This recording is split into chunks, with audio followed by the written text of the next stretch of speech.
What is up everybody, it's your boy Cameron Bash here and welcome back to the Movement channel. Today, we're coming at you guys with a very special video, as on top of our easy to understand how to play MyGM Mode video that we uploaded a few days ago, we've just got a bunch of new, more advanced information about the mode and we're going to be covering that here for you today. If you want to check out our how to play MyGM Mode video, which if you're still struggling to understand this mode properly, we'd recommend you check out first, so we'll leave a link to that in the video description down below. But without further ado, let's jump into this more advanced information that we have for you all today. In a similar way to that of our how to play video, we're going to move through this more advanced information in order of where it would appear in the mode. So, starting us off, on top of selecting your GM at the start, you'll also select the GM you want to face in the mode if you're facing the AI. AIs will have 3 difficulty settings of easy, normal, or hard. When you are selecting superstars for your roster during the draft, the top of the screen will not only give you a breakdown of your superstar's class, but also tell you what people he pairs well with. A general rule to follow when it comes to good match types are that specialists will go up against anyone, giants are best when facing cruiserweights, fighters are best with bruisers, and fan favourites are best with rule breakers. You can also stack these for even better results. For example, a rule-breaking giant versus a fan favourite cruiserweight will do more for you than just a giant versus a cruiserweight. Before you draft your rosters, you'll also have the ability to edit the superstars that are in your draft pool. During this, you can also edit their stats, such as popularity, stamina, face or heal, and even their class, changing something like a giant to a bruiser. These edit options are also available for any custom superstars that you input into MyGM Mode. After you've selected your roster, you'll be taunted by your rival GM in a message, followed by a message from Triple H asking if you're ready to get started, before moving into your championship selection. This is where you'll pick who the champions are for your show.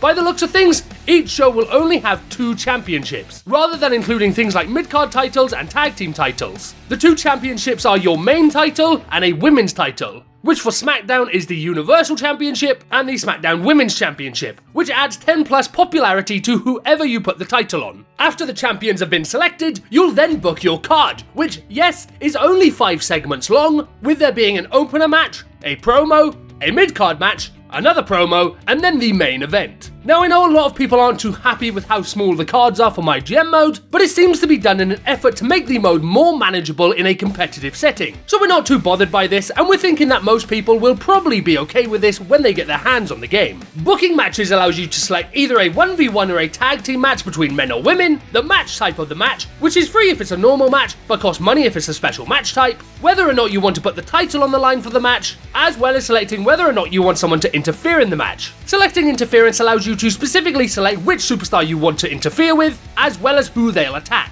You can also select your general manager to interfere. Please note that interfering does cost you a bit of cash. Booking a promo allows you to set up a range of promo types, including self-promo and call-out. Selecting the call-out option, for example, will have you pick the superstar you want to do the calling out, as well as the superstar who gets called out. Just like with interferences and special match types, promos will cost you a little bit of money to set up. The Journal tab is where you'll find your weekly commissioner goal, so it's best to check out what that is and make adjustments to your card accordingly if you want to win that week's bonus. After booking your card, you'll want to come over to the show logistics section and decide how you want your show to look this week by choosing to upgrade the arena, the crew, the special effects, and advertisement. Each upgrade will come with a cost of cash, but the benefits you gain from these upgrades should be worth the cost. Signing new superstars to your roster can be done at any time in the Manage Roster section, but signing legends to the show on the run-up to pay-per-views can see a big increase in your show's stats, so bear that in mind. Once you've done everything you want to do in the menus, you'll confirm your show's booking and head into the show itself. Here you'll have the option to simulate, spectate, or play the matches. We gave specific examples of how these 3 things work within our How to Play MyGM video, so if you want to check that out,